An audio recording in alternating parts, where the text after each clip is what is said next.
AITA for telling my wife that pregnancy isn't an excuse. I, 36, and my wife, 28, have been trying hard for a baby, and finally got lucky with one. Although now that she is pregnant, it seems like she is using it to her advantage. She recently adopted a cat, which I'm allergic to, and said, "Think of the baby," or "the baby needs a buddy." I gave in but kept my distance around the cat. Whenever I asked her to help with some chores around the house, she always said she can't because of the baby. I tried communicating to her that I don't want the baby to be an excuse for everything. She began to yell at me, screaming, saying, "I have no idea what it's like to be pregnant and to get over it." It hurt me, I will admit. I stayed quiet and did everything she asked.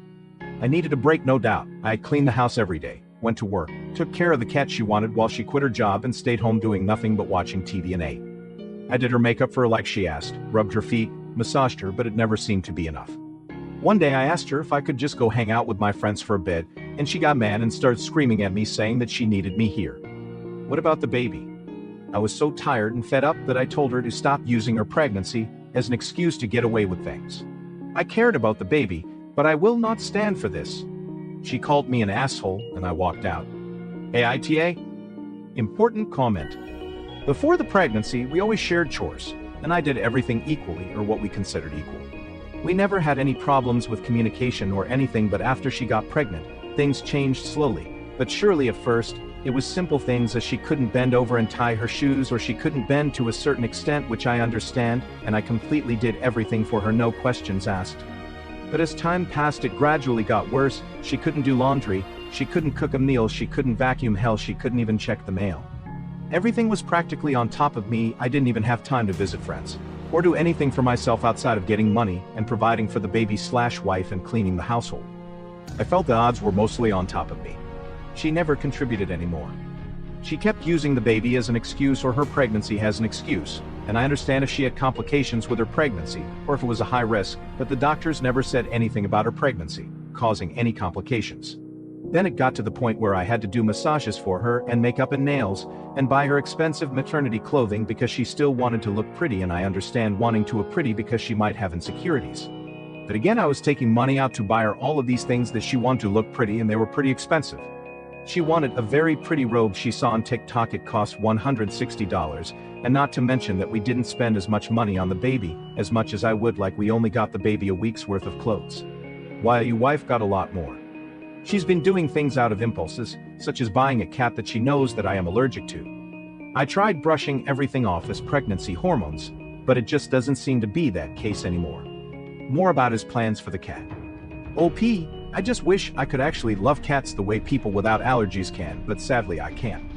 I want to give an animal I genuinely want all the love and affection and support I can offer, but sadly I'm very limited because of the cat, not to mention I barely have time for the cat. I want someone who can love the cat much more than I ever could to adopt him.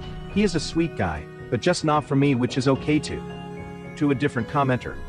Shelters, yes, but I want good quality shelters. I don't want a no-kill shelter to be horrible breeding grounds or anything else. I've never owned or adopted an animal, but want them to be loved and cared for. If people have suggestions to actual good animal shelters, I would love to hear. And while my allergies may be minor, doesn't mean I still want to be cautious around my own house or take other measurements. Personally, I don't see any problems with me not wanting my house, because I'm allergic. Even if it is minor, it's still an allergy. I hope you see where I'm coming from. I love cats, don't get me wrong, they're adorable. They can be loving and kind, but it's just not for me, especially with an allergy, so more caution. Commenter, bro. She's pregnant, not disabled. Now if she was 8 to 9 mo, that is a different story in regards to pampering and house chores, but makeup. Get ready for a long ride, my dude. OOP, the only thing about it was she acts like it's a high-risk pregnancy, that she can't do anything. She isn't though, and is 6 months pregnant. Not to mention that our finances have been going more to her than the actual baby. Commenter, that hurts my heart.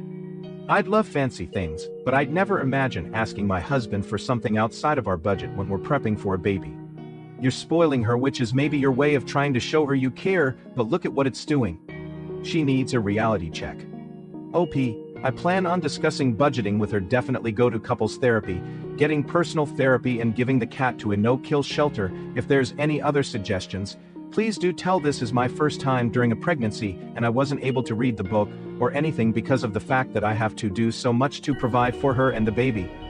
Commenter, and as others have said, unless she's medically at risk in some way there is no reason to suddenly cease all normal activities. Did you both discuss this beforehand? Did you tell her it was fine to quit working and you would take care of everything? OP, she also did not discuss her quitting her job, she kind of just told me in the middle of dinner one day. It's hard to provide for both a baby, me and her alone, so I had to get multiple jobs. All I ever wanted to do really was to make her happy and make her comfortable during this time. I don't know what it's like to be pregnant, nor have I ever really been around people who was pregnant. It was a completely new area for me.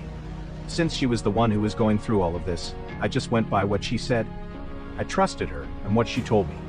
But over time it became more difficult, more demanding. And overall, couldn't be happy. I'm luckily seeking a personal therapist now and I have an appointment in a week. Update in comments, later that night. I recently talked to my wife about couples marriage and personal therapy. She agreed that personal therapy was a must, as I apparently been having all the issues in this relationship since she got pregnant. Although she said that couple therapy was not something she wanted to do. When I asked her reasoning for this, she simply replied by saying, "Too much stress for me and the baby. Why are you making this such a big deal?" When I simply tried explaining how other moms suggested it being good and healthy, she blew up on me again saying, "Why are you talking to other girls? Do you not trust me?" I'm not sure how the conversation went immediately to that. I was adamant about the couple therapy as I wanted to see our child grow up together and didn't want our relationship to fail. To this she responded, "I'm afraid our relationship is too far from saving. I'm completely devastated about how the conversation played out. I'm not sure what to do, but she barricaded the bedroom door and I'm forced to sleep on the couch. I called my friend to stay the night at his place, and hopefully things will change in the morning. I'm sorry this didn't go the way we all hoped for." Relevant comments. Commenter, when speaking to the divorce lawyer, ask about custody arrangements in the house, sort it out before baby is born, or it will be impossible to get anything house-wise fairly while there is a newborn there. You get on top of this, and speak to friends and family about how you aren't allowed to do XYZ and do all chores and housework. Tell them you are being abused and ask for their support. OP, I'll definitely consult into adult divorce lawyer, but honestly I do feel very guilty for what I did. I said, I felt as though I was gaslighted. She kept trying to turn the whole subject around, basically blaming me that this was my fault. That I didn't do enough or I should behave better. I don't know what it's like to be pregnant. I never been around pregnancy and I hate use an excuse. But I honestly have no idea what I'm doing or what I could do better. All of this is the first time and I figured since she was going through it, she would be the most helpful person. Although turns out it was the complete opposite. Update post 1, next day. My wife's sister went to talk to her and she got back to me. Apparently my wife wasn't acting like her normal self. The way she described my wife was paranoid, upset easily and speaking nonsense. I don't quite understand, but her sister told me that we should definitely speak to the doctor about it. I'm afraid and fear the worst. I asked if I should come over. She said that might not be the best plan and she will take a week off of work to help take care of her sister if anything was to happen. That she doesn't seem able to take care of herself. I agreed it would be the best course of action for right now. I'm not sure what to do now. I've never been through this before. Any help? Update post 2, 3 weeks later. So I will keep this short but straight to the point. My wife went to the doctors and she has something called postpartum psychosis. I got the information from my sister-in-law. I've been doing my research about it as I know little about this diagnosis. I've came to ask for reliable sources and what to do. How can I help her? Any help is appreciated. Whether you've been through it, have experience, or just know anything about it. I thought postpartum happened after pregnancy, but this is a whole new concept. Update post 3, 1 month from OG post. According to a lot of comments and chat messages I received, it's actually called prepartum psychosis, which I am very grateful for the correct term. As I was never really in the doctor's office when this was spoken, I was just referring to everything that my SIL told me. Thankfully, I have the correct term, which I'm going to be doing even more studying about this diagnosis. Thank you all for your support, help sources, etc., etc. I also realize that I have a lot of typos, which makes my story seem a little unbelievable. Which is true, I don't blame you. In all honesty. I never proofread, so I'm gonna have a lot of typos. Are you trying to fix the typos as much as I can to make my story seem a little bit more sense, but the typos haven't all been caught? If you also see some lettering spaced together, that's because I was trying to save as much space as possible to write, as I am only limited to a certain amount. Not to mention, because some of them are spaced together, and create a new word. So I do apologize in advance. And I do thank everybody who has been helping me. Update post 4, 1 year from OG post. It's over, officially over. We got a divorce, and I would like to say how incredibly grateful I am for everything. The divorce and custody was a huge pain, but we got through it. I so desperately wanted everything to work out for the best, but there was too much damage and wreckage. Lots of stress and fighting. I will do whatever I can, as a father, to protect and raise my baby. Thank you everyone who has been with me throughout this journey, and I'm grateful to say I'm in a happier place.